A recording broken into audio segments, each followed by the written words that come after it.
you make less trips to the bank, your transaction cost is lower.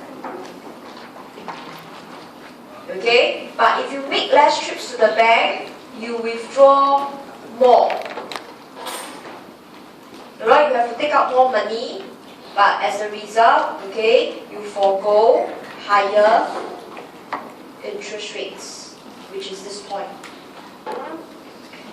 Alright, so in this case, if a person decided to make very few trips to the bank, the person must be aware his decision will result him to incur lower transaction costs because transaction cost is fixed and proportionate to the number of trips.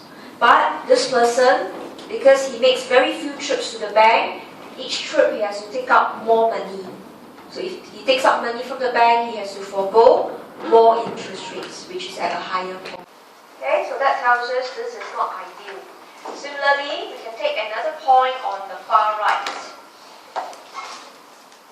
Okay, if you take a point on the far right, say n double prime, it means you make more trips. So if you make more trips to the bank, you could see your TC is higher.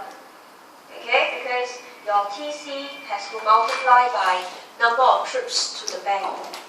Okay, so in this case, your TC has a higher point, but because you make more trips to the bank, each trip you withdraw lesser. Right, so money gets to sit in the bank longer, and therefore you forego, a much lower interest rate at this point.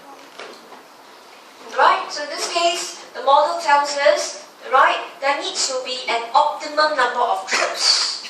Because if you make too few trips, transaction cost is low, opportunity cost is high.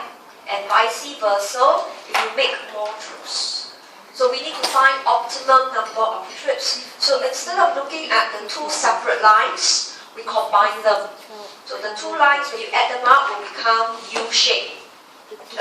Therefore we say, the optimum number of trips must be when you have the minimum or the least cost. So you actually have to take this minimum point. It means you will take your transaction cost equation, differentiate it, and set it to a zero slope. So from there, we found out our n star, which is given. You can turn back to page 7. So derivation is not crucial. Derivation is only meant for section B in the long question. But this topic I'm preparing you primarily for section A true false question. So derivation is not required, but the application and the analysis is more important. So we found out our n, then we substitute it into our money holding behavior. So in other words, this is the second equation you need to memorize. The first equation was the Keynes money demand, then now this is the second demand function. So it is square root of YTC over 2I. So if you put it side by side with the Keynes function, a very obvious factor that stands out is TC. Because you need to incur transaction costs for making trips to the bank. And in this case, we specifically talk about TC to the modern economy. So for the modern economy, because there's a lot of ATM machines, there's internet banking, the cost of going to the bank literally drops to zero. So as a result, money demand can be near zero. So this model itself is not difficult. It's reflecting a behavior that we used to adopt. We need to travel to the banks to take money, and our money demand behavior is shaped by this equation.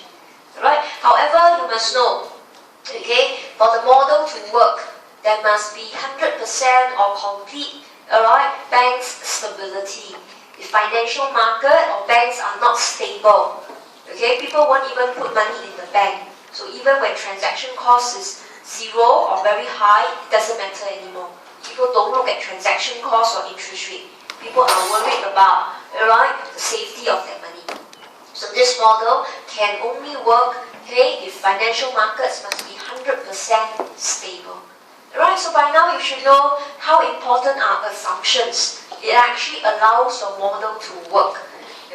But in section A nowadays, when you have finished your 2 tutorial, you know Okay, you should always challenge your assumption to say the above, assuming financial markets are stable, then the outcome is what is given.